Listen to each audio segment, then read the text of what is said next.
Quicker! Quicker! Said the voice. The torches would soon be relit.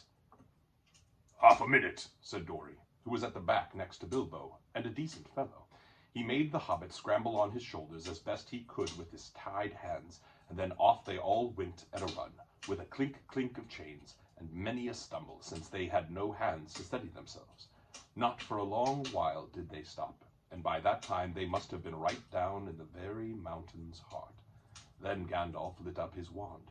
Of course it was Gandalf, but just then they were too busy to ask how he got there.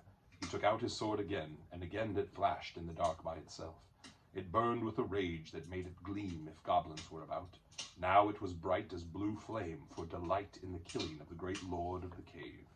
It made no trouble whatever of cutting through the goblin chains and setting all the prisoners free as quickly as possible. The sword's name was Glamdring, the foe hammer, if you remember. The goblins just called it Beater, and hated it worse than Biter, if possible. Orcrist, too, had been saved, for Gandalf had brought it along as well, snatching it from one of the terrified guards. Gandalf thought of most things, and though he could not do everything, he could do a great deal for friends in a tight corner. "Are we all here?" said he, handing his sword back to Thorin with a bow. "Let me see. 1, that's Thorin. 2, 3, 4, 5, 6, 7, 8, 9, 10, 11. Where are Fili and Kili? Here they are. 12, 13, and here's Mr. Baggins. 14. Well, well. It might be worse, and then again, it might be a good deal better. No ponies, and no food, and no knowing quite where we are, and hordes of angry goblins just behind. On we go." On they went. Gandalf was quite right. They began to hear goblin noises and horrible cries far behind in the passages they had come through, that sent them on faster than ever.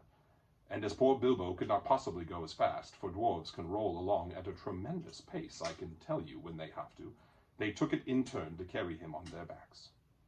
Still, goblins go faster than dwarves, and these goblins knew the way better. They had made the paths themselves, and were madly angry, so that, do what they could, the dwarves heard the cries and howls getting closer and closer. Soon they could even hear the flap of the goblin feet, many, many feet, which seemed only just round the last corner. The blink of red torches could be seen behind them in the tunnel they were following, and they were getting deadly tired. "Why, oh, why did I ever leave my hobbit hole?" said Mr. Baggins, bumping up and down on Bomba's back. "Why, oh, why did I ever bring a wretched..." Oh, shoot, messed that up. "Why, oh, why did I ever bring a wretched little hobbit on a treasure hunt?" said poor Bomba, who was fat and staggered along with the sweat dripping down his nose in his heat and terror. At this point, Gandalf fell behind, and Thorin with him. They turned a sharp corner. About turn!" he shouted. "Draw your sword, Thorin!" There was nothing else to be done, and the goblins did not like it. They came scurrying round the corner in full cry, and found goblin cleaver and foe hammer shining cold and bright right in their astonished eyes. The ones in front dropped their torches and gave one yell before they were killed. The ones behind yelled still more and leaped back, knocking over those that were running after them. "Beater and Biter!" they shrieked, and soon they were all in confusion, and most of them were hustling back the way they had come. It was quite a long while before any of them dared to turn that corner. By that time the dwarves had gone on again, a long, long way, on into the dark tunnels of the goblins' realm.